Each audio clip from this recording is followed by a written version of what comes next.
Olá pessoal, bom dia! Vamos voltar aqui para a nossa aula de Direito Administrativo.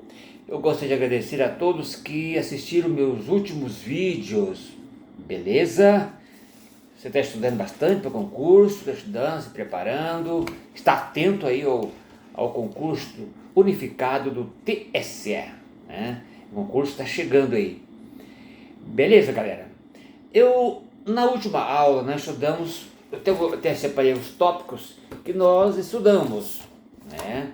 Fizemos aqui uma reflexão acerca da Lei 8.112/90. Falamos sobre a própria lei, fiz um breve comentário acerca da lei. Falamos sobre a criação, extinção, transformação de cargos, né?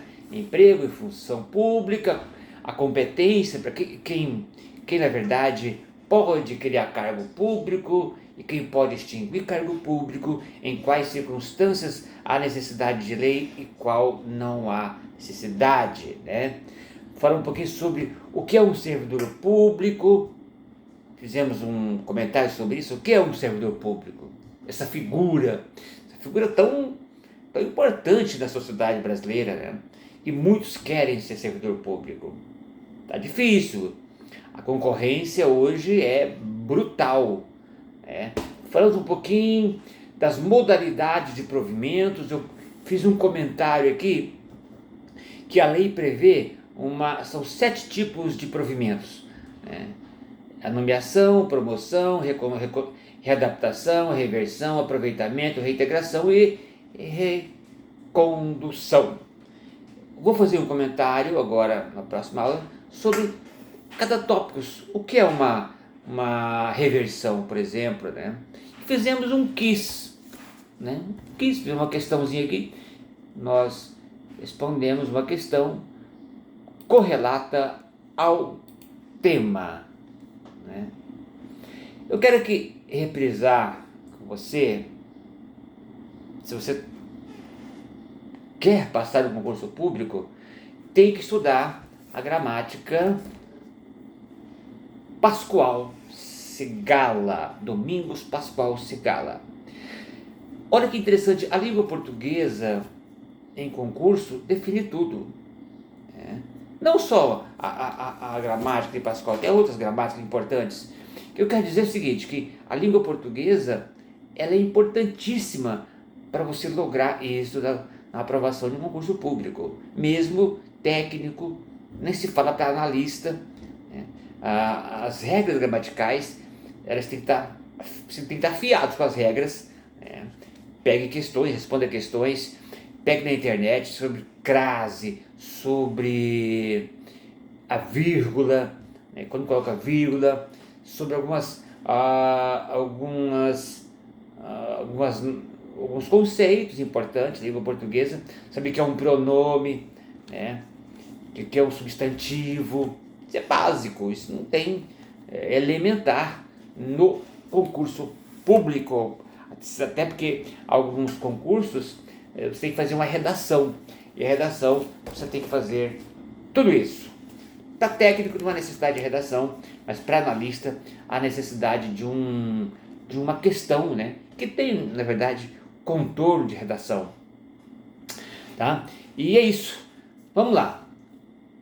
Hoje eu vou comentar com você alguns tópicos, né, importantíssimos e que estão em editais de concurso. Eu não estou aqui inventando, porque isso cai, na verdade, e parece que é simples.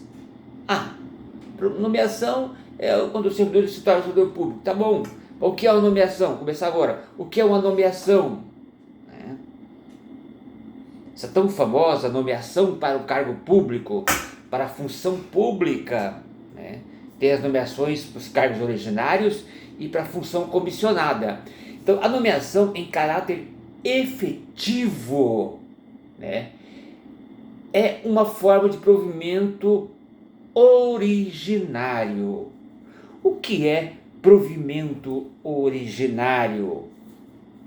Aí você olha numa prova e fala, puxa vida, tem o derivado e o originário, né? Porque tem essa diferença. Originário é o primeiro ingresso ingresso no serviço público, é o seu primeiro acesso a um cargo público, né? Eu estou iniciando a minha vida pública, então é o cargo efetivo originário, de provimento originário.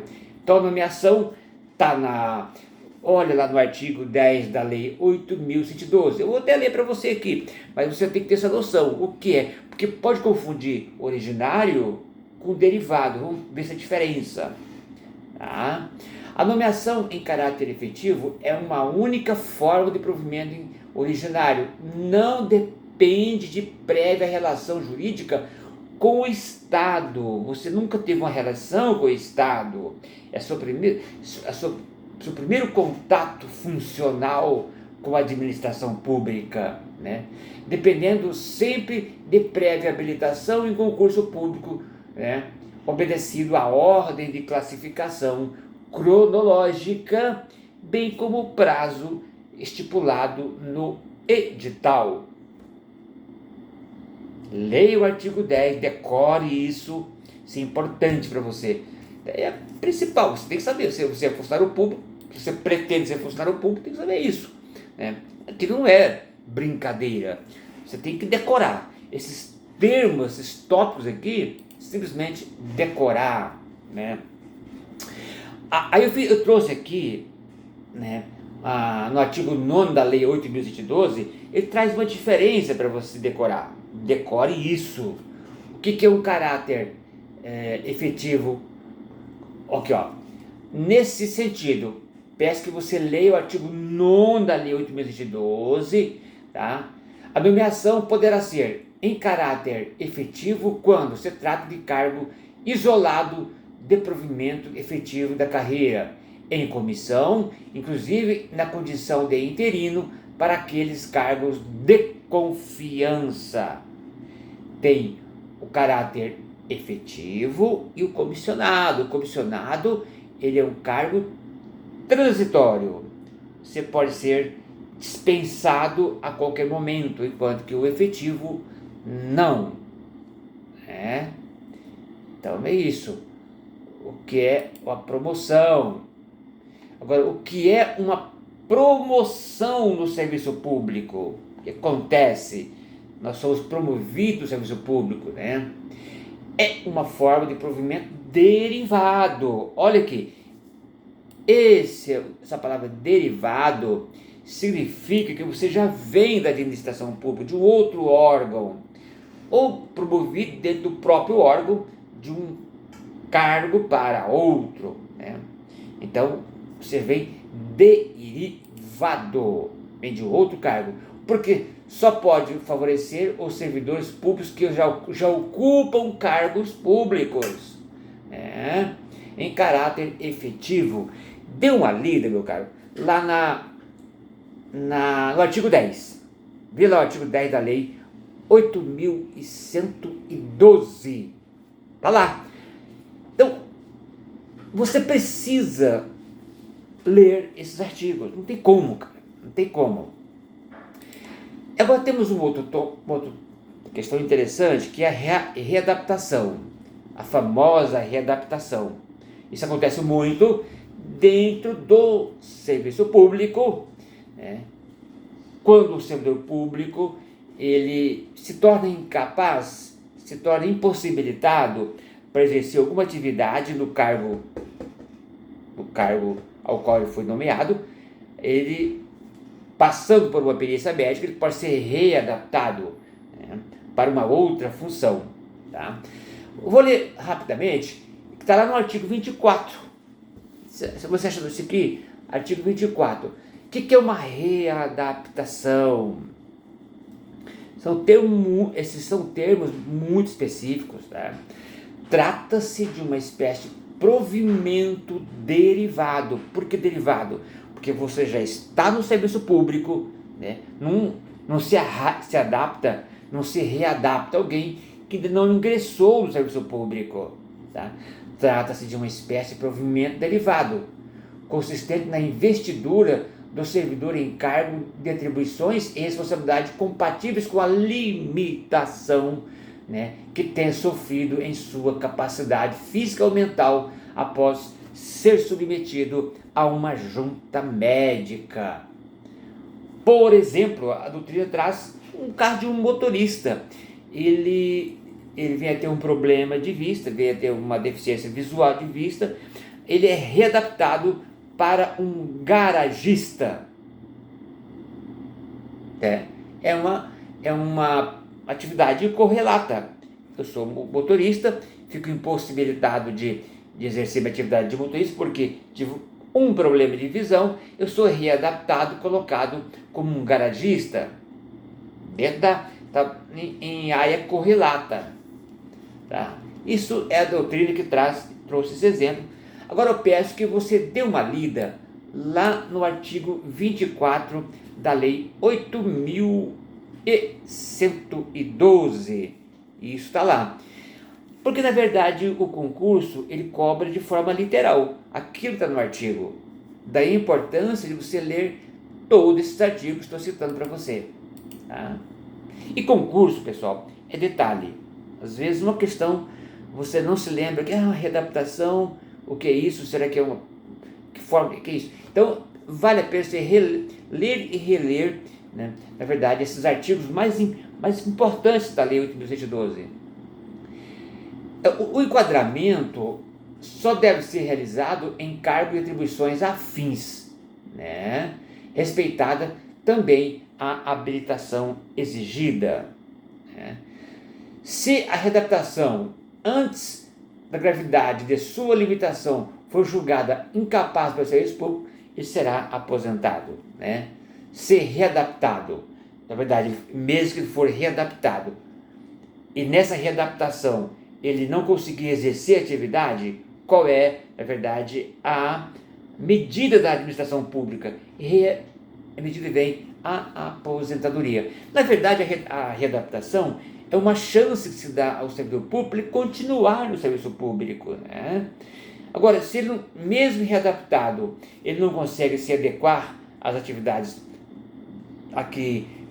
às atividades a ele incumbidas, ele vai ser aposentado, né? É interessante, essa readaptação ela acontece, não é muito frequente, mas acontece no serviço público. Eu já vi, claro, na prática, eu tenho na prática pessoas em readaptação e que se dão muito bem, a vida continua, né? Eu trouxe ainda, na hipótese da inexistência de cargo vago. Agora é interessante, pessoal, né? Esse readaptando, ele precisa exercer um cargo, né? Agora, o que fala a doutrina? Na hipótese da inexistência de cargo vago, o servidor exercerá as suas atribuições como excedente até surgir uma vaga. O readaptando, ele ficará como excedente no quadro funcional até que surja uma vaga, né? Então, de qualquer forma, ele é reaproveitado, não é aposentado. A aposentadoria é a última opção da administração pública, né? Olha que interessante, mesmo que não tenha um cargo que ele possa exercer como readaptando, ele fica no quadro excedente da administração pública. Leia isso é importante, tá? Agora temos uma outra figura muito importante, que é a reversão. Reversão no serviço público. O que é a tal da reversão? Até vou trazer aqui o conceito. É uma espécie de provimento derivado, decorrente do retorno do servidor público à atividade, já aposentado por invalidez. Ele se aposenta por invalidez, aí a junta médica ela torna insubsistente aquela deficiência, aquela patologia, ele volta para o serviço público. Essa reversão acontece bastante na prática, né? Às vezes a pessoa, até jovem, se aposenta, né? Mas nem tudo está perdido. Você pode melhorar pode se recuperar e retornar para o serviço público. Mas isso é em qualquer momento? Não. Há, na verdade, algumas regras para você requerer a reversão ao serviço público. Eu até trouxe aqui as regras. Isso pode ser cobrado numa prova de concurso público. Quais são os requisitos da reversão? Tá? Olha aqui, para haver interesse da administração pública, desde que o servidor tenha solicitado a reversão. A reversão, ela não é automática, ela não é a necessidade da sua provocação, da provocação do interessado. Ele tem que fazer um requerimento à administração pública a qual ele é vinculado. Tá?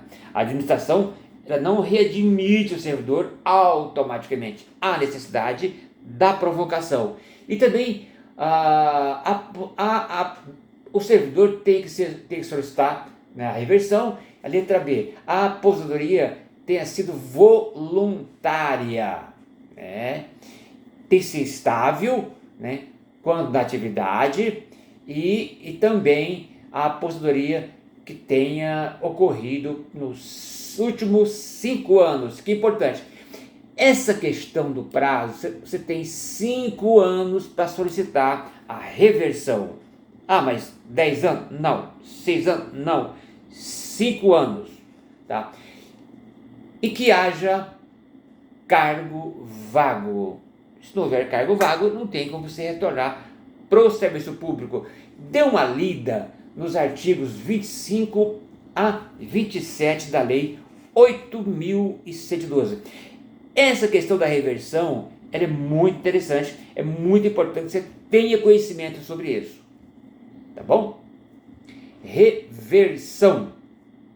Falado sobre a reversão, e tem mais aqui um pouquinho para fazer. Eu até trouxe aqui, depois eu peço que você leia o artigo 25 a 27, né?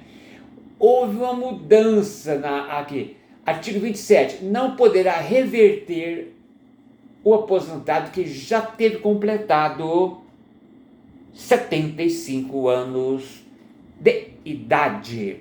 Ah, mas eu tenho 76 anos, quero voltar. Não retorno, porque veja lá o artigo 42 da Constituição Federal, que fala sobre, né, aquela questão da idade, da aposentadoria. Na verdade, a doutrina fala em 70 anos, mas houve essa mudança através da Emenda Constitucional 88 de 2015. Dê uma olhadinha lá. Pode confundir, né? Então, acima de 70 não. Agora, acima de 75 anos, você não pode reverter para o serviço público. Beleza, turma? Olha, por hoje é só. Eu fico aqui já com 18 minutos. Eu retorno na próxima aula, vou falar sobre disponibilidade e aproveitamento no serviço público. São temas, são conceitos importantíssimos, né? Especialmente se você está estudando para concurso público, né? A próxima aula eu vou falar sobre disponibilidade e aproveitamento no serviço público. Beleza, turma? Até a próxima aula. Obrigado. Volto em breve. Um abraço. Tchau, tchau.